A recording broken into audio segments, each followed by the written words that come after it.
آج 1387 سال اس واقعہ کربلا کو گزر چکے ہیں۔ ذکر امام علی مقام امام حسین، ذکر شہادت امام حسین دن بدن پوری دنیا میں بڑھتا چلا جا رہا ہے۔ کسی نے کہا تھا عجب تیری سیاست، عجب تیرا نظام، یزید سے بھی مراسم، حسین کو بھی سلام۔ پوری دنیا کو دیکھیں تو ذکر حسین بڑھتا چلا جا رہا ہے۔ یقیناً یہ خوشی والی بات ہے، اطمینان قلب والی بات ہے، فرحت والی بات ہے، لیکن دوسری طرف یہ بات بھی تکلیف دہ ہے کہ ذکر حسین تو ہمارے ہاں ہماری زبانوں پہ ہماری مجالس میں دن بدن بڑھ رہا ہے،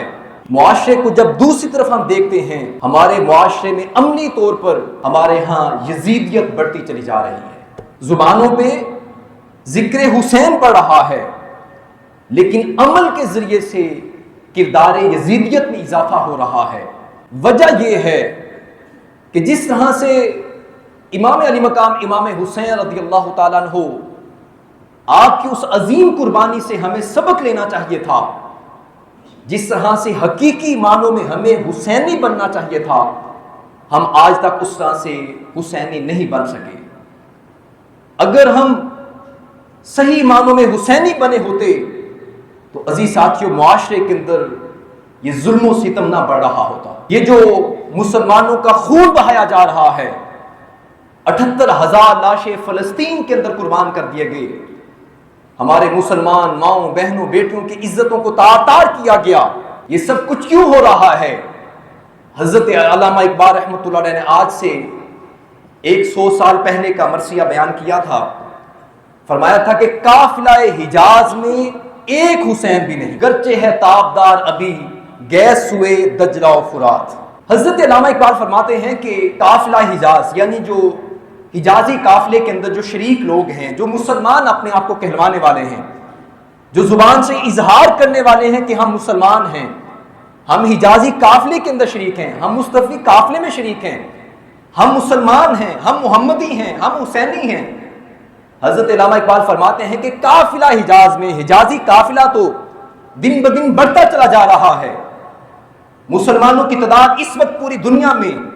2.25 ارب کے قریب مسلمانوں کی تعداد پہنچ چکی ہے۔ اس وقت مسلمان عیسائیوں کے بعد دوسری بڑی پاور ہیں نمبرز کے اعتبار سے،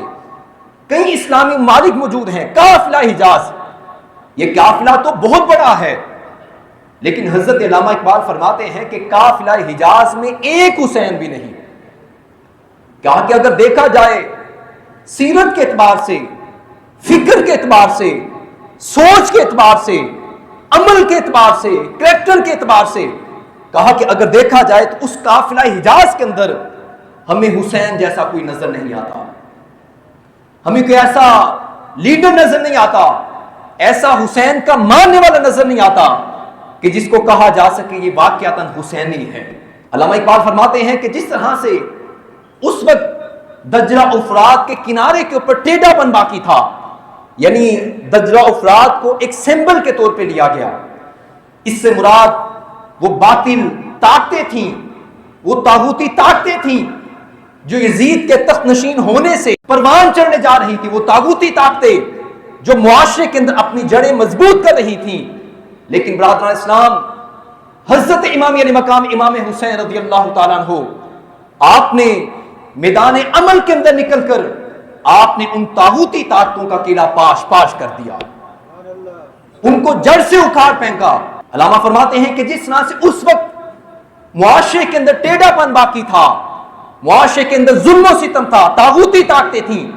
باطل طاقتیں تھیں، فرمایا اگر آج کے ہم معاشرے کو دیکھیں گے، آج کے نظام کو دیکھیں گے، آج بھی ہمیں اسی طرح سے باطل طاقتیں دکھائی دیں گی،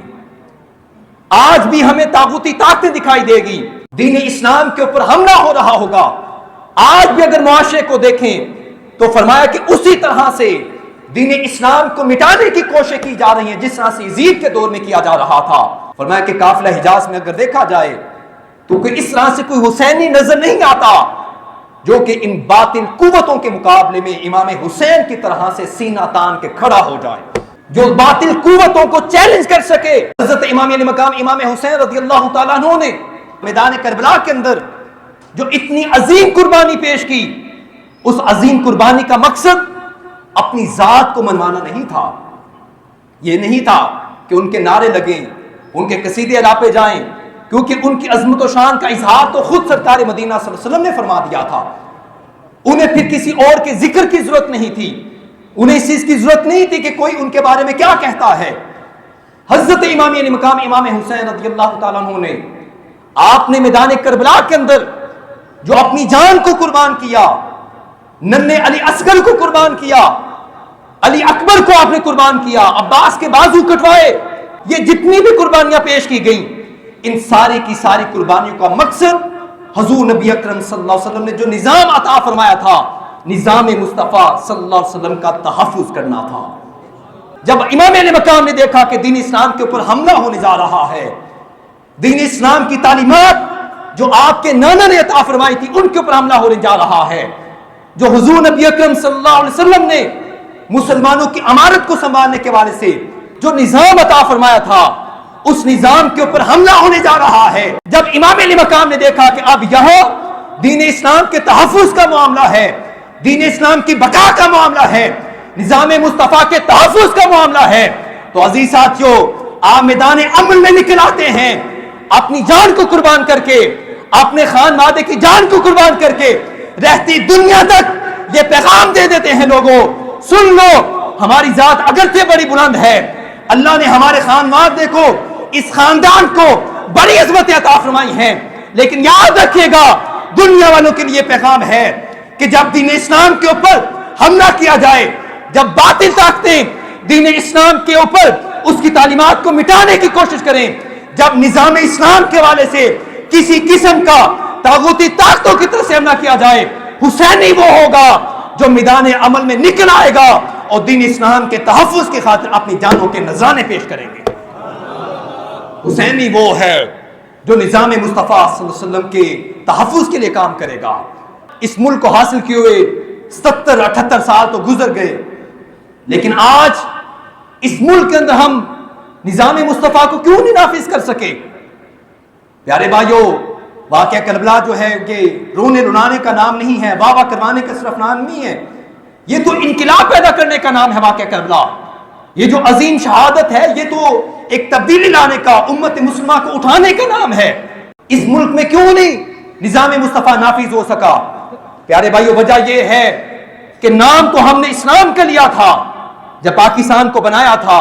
تو نام اسلام کا تھا. پاکستان کا مطلب کیا؟ لا الہ الا اللہ. قانون ریاست کیا ہوگا؟ محمد رسول اللہ صلی اللہ علیہ وسلم. ہم نے یہ نعرہ لگایا تھا, لیکن جیسے یہ ملک بنا تو اس ملک کے اندر ہم نے غیروں کے نظام کو نافذ کرنا شروع کر دیا, غیروں کی پالیسیوں کو نافذ کرنا شروع کر دیا. ہم نے یہ سوچنا شروع کر دیا کہ ہمیں مفادات کہاں سے حاصل ہوں گے, ہمیں غیروں کی خوشنودی کہاں سے ملے گی. جب ہمارے حکمرانوں نے جب یہاں پر باطل کے ساتھ صلح کر لی تو عزیز ساتھیو, آج 70 سال گزر چکے ہیں, لیکن اس ملک کے اندر نظام مصطفیٰ اس لیے نافذ نہیں ہو سکا کیونکہ ہم نے صحیح معنوں میں حسینی ہونے کا ہم نے کردار اور حق ادا نہیں کیا. نظام مصطفیٰ صلی اللہ علیہ وسلم صرف ہمارے دعووں سے نافذ نہیں ہوگا, بلکہ ہمیں اس کے لیے عملی اقدامات کرنے ہوں گے.